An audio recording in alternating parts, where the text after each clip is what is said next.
All right, before we dig in and work on any more spreadsheet stuff here, we're going to take a look at some of the key concepts here in Unit 5. And we're going to talk about data analytics as a field and some of the major areas of data analytics. We're going to look at a really powerful tool inside of Excel called pivot tables. And pivot tables are one of those tools, by the way, that's kind of like a precursor to tools like Power BI and Tableau. Um, and if you know those tools at all, you'll see the similarities there very quickly. And then another high-end tool in Excel called Solver that can do some really, really powerful optimization uh, tasks, basically. All right. The main topics for the unit are looking at the differences between the different types of analytics. We're going to look at that information to start with. Then we'll look at pivot tables and solver and kind of move forward. So where I do want to start is I do have this little graphic here, and I know this is just absolutely tiny, but if you click on the link there, you can bring this up. I'm not sure where this was captured from. It's been a while since I captured it, but it came from a slideshow, obviously.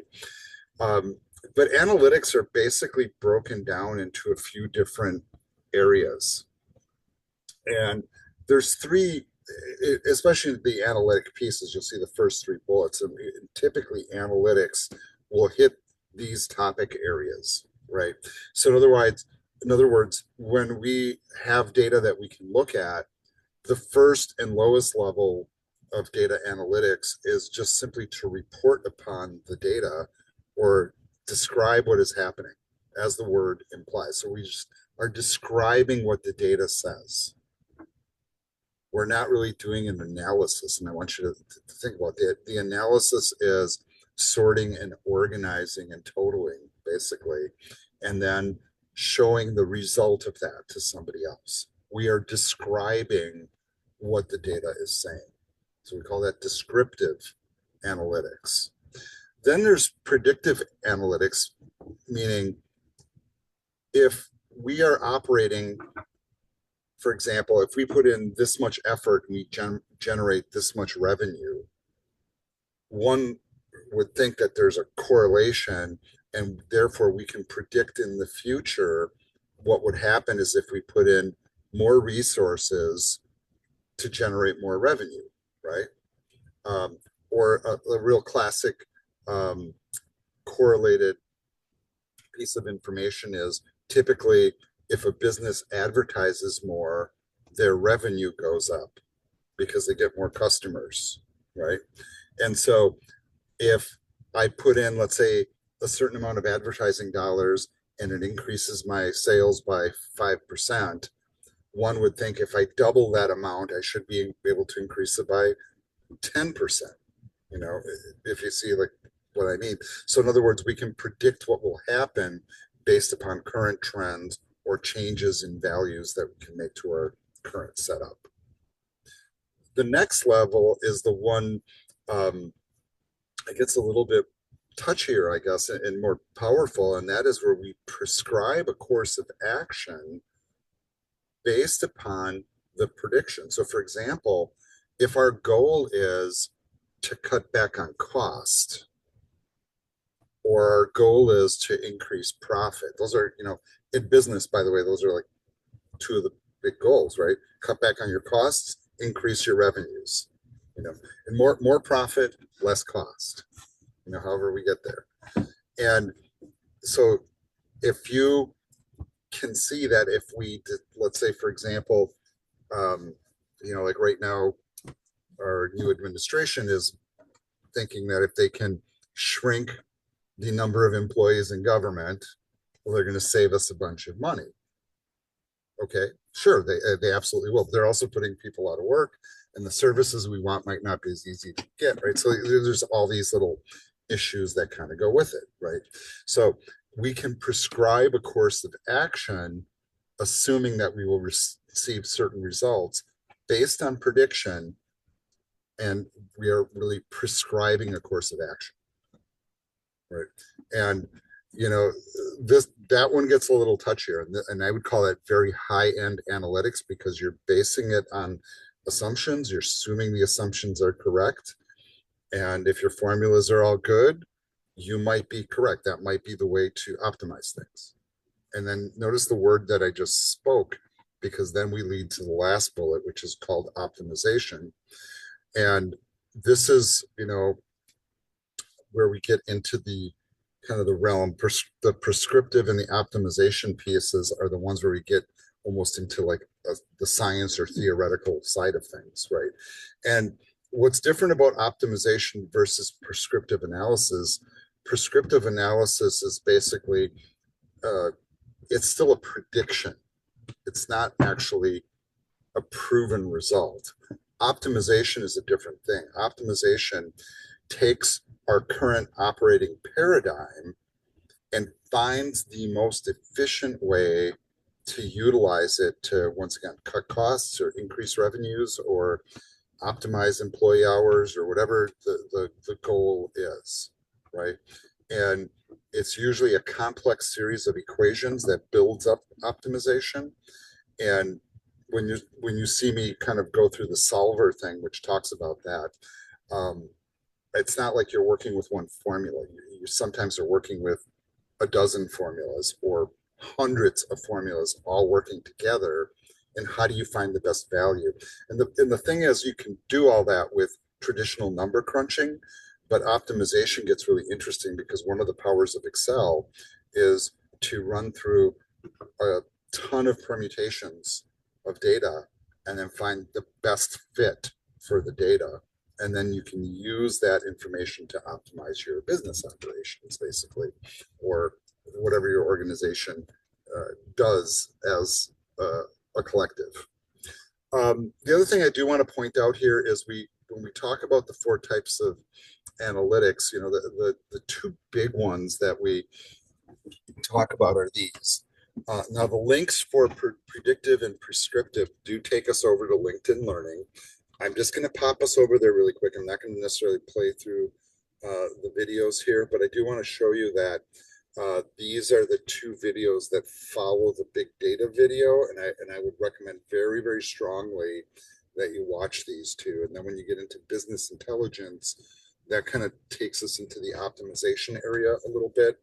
Uh, but that's kind of where all that stuff takes us, right? This is a really big growth area. People that know how to work these types of skills get paid really well in organizations.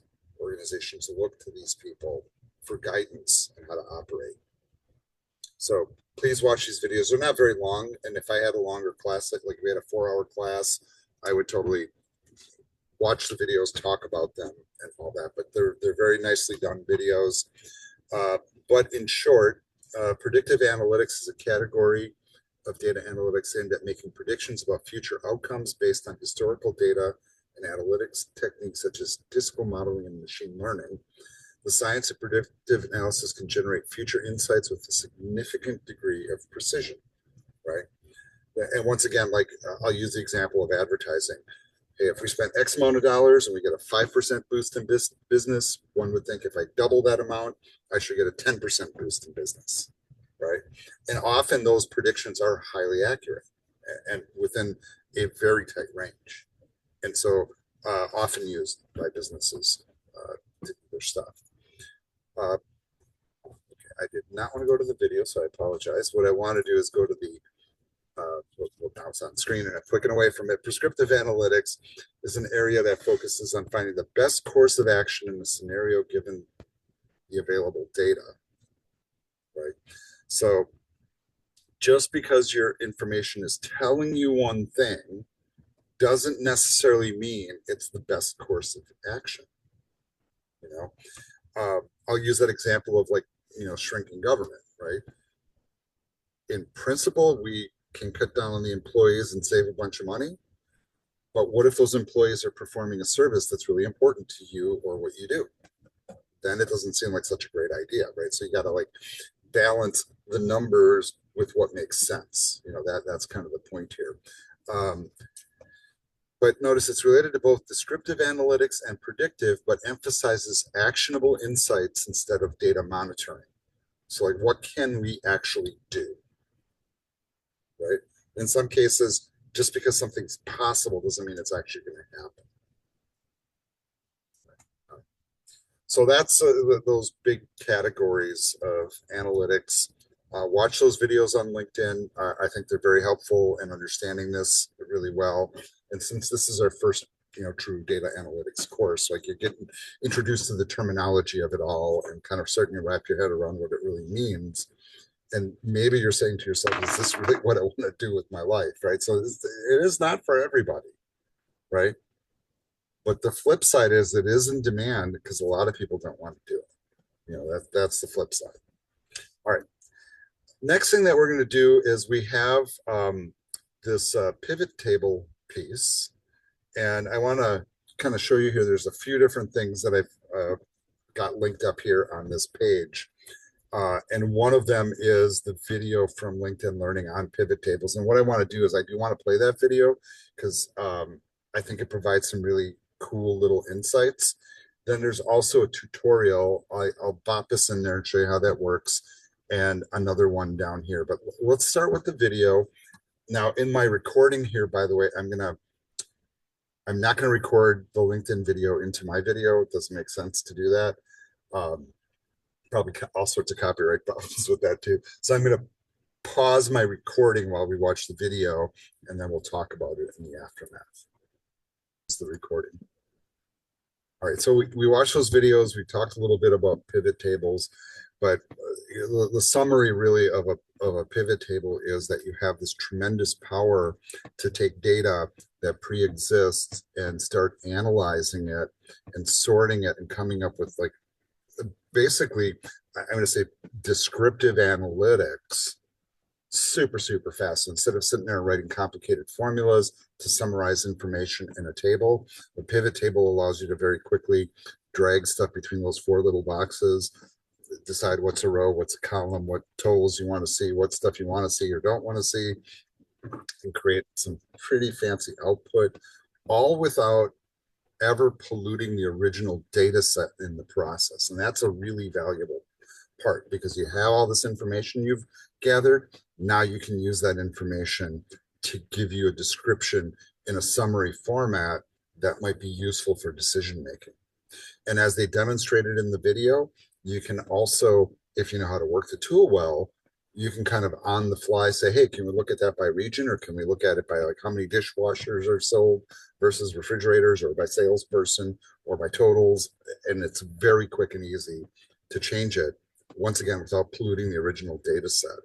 I do have a couple of links in here. There is the pivot table tutorial. I'm just going to open it up really quick here. It's coming up on my other screen. And I just want to show you that it's kind of a guided activity. And if you look inside here, it's got a whole bunch of tabs, and I'll just kind of like get you started on it. Okay, we're in protected view. But you can just follow the instructions, right? So it gives you information. You can click through. It shows you how it works, etc. So this is, I think, very useful. I don't want to spend my time during class doing this. So you guys can do this piece pretty much on your own. And I think it is worthwhile to go through, and it gives you a preview as to how all of this stuff works. So please follow through on that tutorial when you get a chance. It's not graded or anything, but it's highly informative. There's also this tutorial here. And I believe this one is super, super brief. And once again, I'm going to not record this into my video because YouTube doesn't usually like that. So I'm going to pause my, and as that video shows, it is really kind of that quick and easy if you have a solid data set to utilize that tool. I do find that this tutorial here is pretty helpful if you want to kind of play with the mechanics of it a little bit. The other thing that I will tell you is with the LinkedIn learning videos, I do want to kind of remind you when you watch these videos, they do have exercise files. So you can actually download the zip with all the Excel files, the same ones that they're using, and play with the same data. One of the challenges that you get when you're learning how to do this stuff is having a data set to work with. Here's some pre-built data sets, the exact same ones that the video guy was using in his video. So you can download that, play with it, see what it feels like, and get a feel for the tool, right? And once again, we're not doing an assignment on that one right now, but I think it's a very useful tool. And once again, pivot tables are really a precursor to tools like Power BI and Tableau, which work off the same basic principles. They have very similar tools for working with data sets and the way that you arrange your columns and tables. And then from a pivot table can very quickly create visualizations that are very powerful using those tools. There's another tool that we're going to talk about called Solver, which is a very interesting tool itself. And I'm going to kind of click through the content here. And there's a bunch of stuff that is linked up. And I know this is a little bit hard to read for those on the web right now. But in essence, what Solver does is it allows us to optimize information, based upon certain constraints. So in other words, for example, if I was running a manufacturing business and was building a couple of different products, and the products that I'm building utilize labor, raw materials, machine time, maybe electricity or whatever, those are all things that are in finite supply. So for example, I might only have so many workers and so many hours in the day that I can get them working. I might only have, I think the one example I'm going to pull up, I think the example is building tables, right? So they're using wood, and they're probably using saws and routers and whatever tools. And there's only so much of that I have available to apply to building each product. Each product requires a certain amount of time, a certain amount of material, a certain amount of machine resources to make it happen. And then when I build a product and sell it, I have a predetermined profit amount built in, right? So whenever you run a business, right, you don't want to sell a product for less than what it costs to. You want to sell it for more than what it costs to, so you can stay in business and hopefully turn a profit and keep people employed, right? And keep moving forward, maybe even grow. So you're usually trying to optimize your profit while working within the constraints of the resources that you have available. So you see how this is kind of a little bit different than some of the stuff that we've been looking at, which has mostly been descriptive in nature. Solver allows us to take it up to a different level. So in terms of how the technology operates, let's first take a look at a couple of these links here. So I'm gonna take us out to Microsoft description of this tool. Now, one thing I will tell you about Solver, this is something like, for example, if I bring up Excel on my screen, and I'm going to load it up here, and I'm just going to go to a blank workbook. But somewhere here, I have Solver already added, and you can see I'm right here. So I have it added as a tool. And I want you to look here that it's under the Analyze area under Data, right? And what you will notice is when you look at your copy of Excel, that tool is not going to be active because it's not normal. Normal people don't use this tool. They'll use a pivot table, but they won't use Solver. This is usually a high-end, we'll call it operation science or business intelligence activities, right? That do this. So high-end managers and data scientists and actuaries and things like that use these tools. So how do you add it to Excel? Well, you go to your main menu in Excel, you go to options, and somewhere in here, there's an add-ins tab, and you'll notice that I have a Solver add-in. And if it's not listed here, right, you click this little button and you find the tool and you add it in and then activate it. If it's there, you turn it on, right? If it's not, then you have to download and install it. If you have the higher end versions of Office, it should be there to install. When you do other high-end data analysis tasks inside of Excel, the other recommended tool pack is the analysis tool pack. That one's often used by data scientists as well. Are there other tools you can add in? Absolutely. There's a whole bunch of them, by the way. All right. Without getting like too deep into the weeds on this, what I'd like to do is go back here. Okay, so that's some of the information on how to get there from Microsoft, right? So like it tells you um, how it works, right? So for example, of like what Solver does, how you define and solve a problem. And I'm going to show you this on some different screens here, so don't worry about like actually trying this. Um, and you can try and how Solver finds solutions. But the bottom line of most of it is you start with a mathematical model that represents the data and the scenario that you're working with in real life, right? And that's one of the more challenging parts of this. In terms of if you want to add in the add-in, here's a little guide for doing that. We just kind of went through that. And then there's also this additional little PDF here if you guys want to tinker with this at all, that shows you how to work with Solver step by step, right? This is not obligatory. This is not anything that we have exercises on, but I want you guys to start getting this on your radar, that it is a tool that's out there.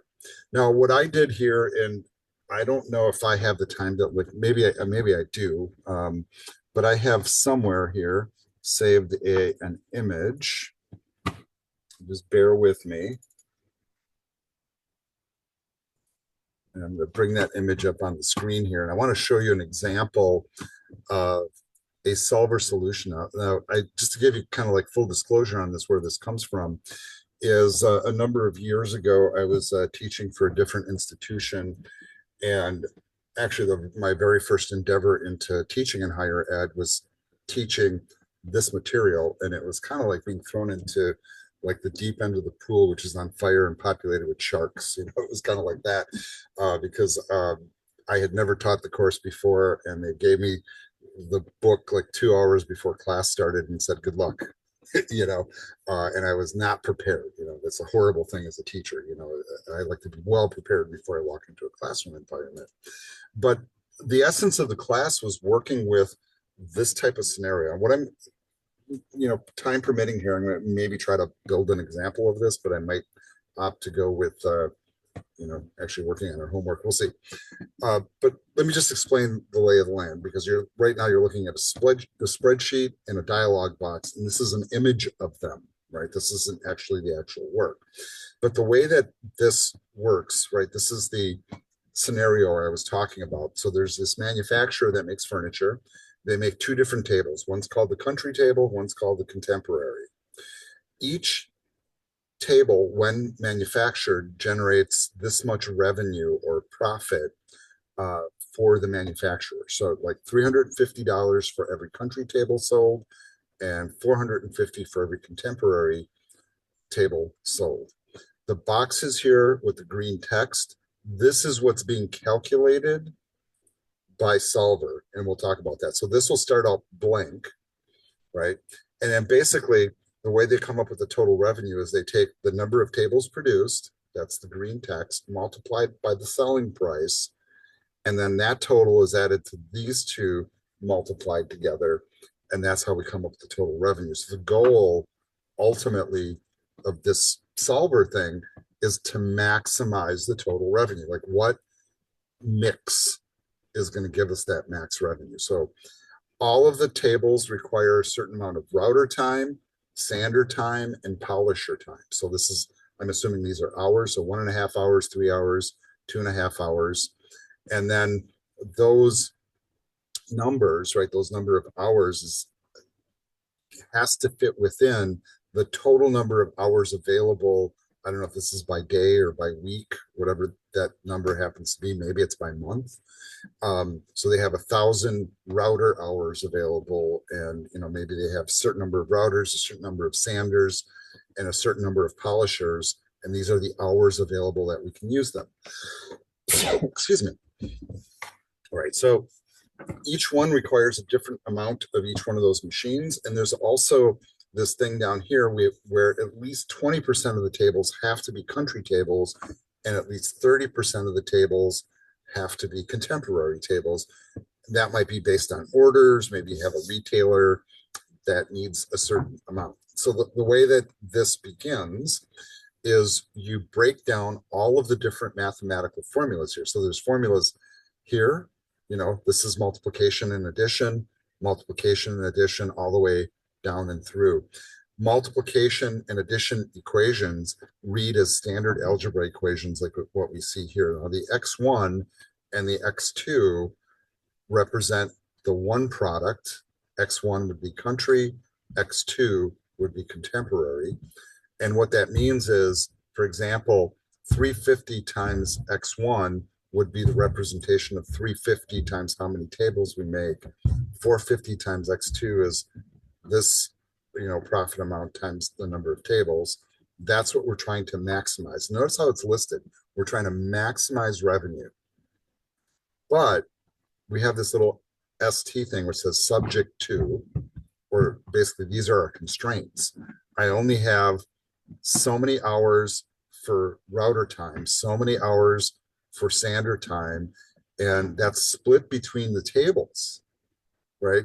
And so not only am I trying to maximize this equation to get the highest amount, but I'm also restrained by the number of total hours available. So you can see less than or equal to 1,000, 2,000, 1,500, and the percentage mix of the tables.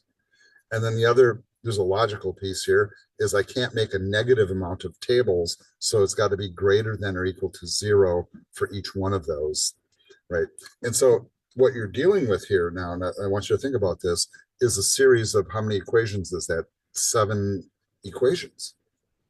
And we're trying to optimize all of them, and all the ones that are constraints, all the ones that are subject to, these have to at least resolve to true. So the numbers of tables you produce have to keep you within the constraints, but then we're trying to get to the maximum amount of revenue. So what happens is you bring up the solver tool, you set up what cell you're trying to optimize, and this would be a sum product cell. We'll talk about that later. We're trying to maximize it. The cells that are changing are how many of each table we're making. We put in all of our constraints. We indicate that these are linear equations because there's no exponents or square roots or logarithmic pieces. They're all straight linear equations on an algebra, chart, or, a plot if you plotted it. And then you click solve, and what it does is it goes through and it tries, I don't know how many permutations, a ton of permutations of well, let's try one country table and one contemporary. Let's try 2 country and 2 contemporary. It'll try every possible value for those 2 tables that allow it to fit within the constraints, and then try to drive this value as high as possible. So then what it tells us, and notice it's coming up with decimal numbers, but basically they're saying that we should build, 405 country tables and 173, 174 contemporary tables, and that'll give us the most revenue and utilize our machine time most efficiently. So at some point, some of these constraints will be maxed out, the one that gets maxed out the most. So in other words, the highest demand constraint is the sander. So the sanders, if we had another sander, right, because this one's at its limit, we might be able to pump up production a little bit. And this is the kind of stuff that managers look at, and, we are putting in this constraint of how many minimum we need of each type. So we need at least 115 country tables and at least 173 contemporary. And so the only reason we're actually building the contemporary is because we're requiring it. Apparently, it's more efficient to build the country tables. Wait, how do I know this? Because it takes less resources, less router, less sander, less polisher. Well, more polisher, but that's an excess anyhow, so it's okay, right? And these are what we call optimization equations. Now I can go into the whole process of building this spreadsheet. It's not very hard to do, but it would take me a little bit of time. And what's fascinating about this is that we're just looking at 2 products here. What if this manufacturer made 30 products or 100 products, and we had 30 different machines listed? We also had labor hours listed, and all these different scenarios. And you can imagine the list of equations would just grow, both in width and in depth. And what this tool does is it allows me to hit this button solve, and it will run every permutation, come up with the most optimal solution, and present it. This is really powerful. And on top of it all, this is a very simplistic example of what Solver can do. Solver can go way beyond this.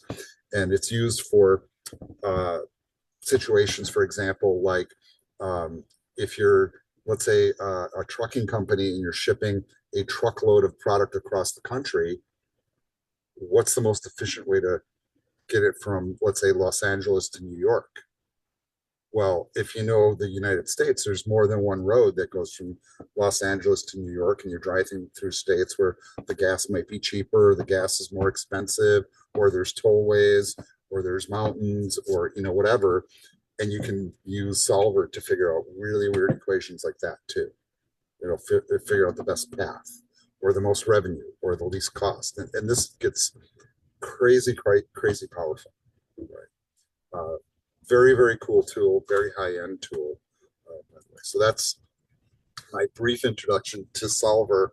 So now it's on your radar, you guys. All right. Let me just do a quick pause here. All right. This video is pretty much complete. That's all the lecture stuff from this unit. We are now going to move into the exercise. So this video ends here.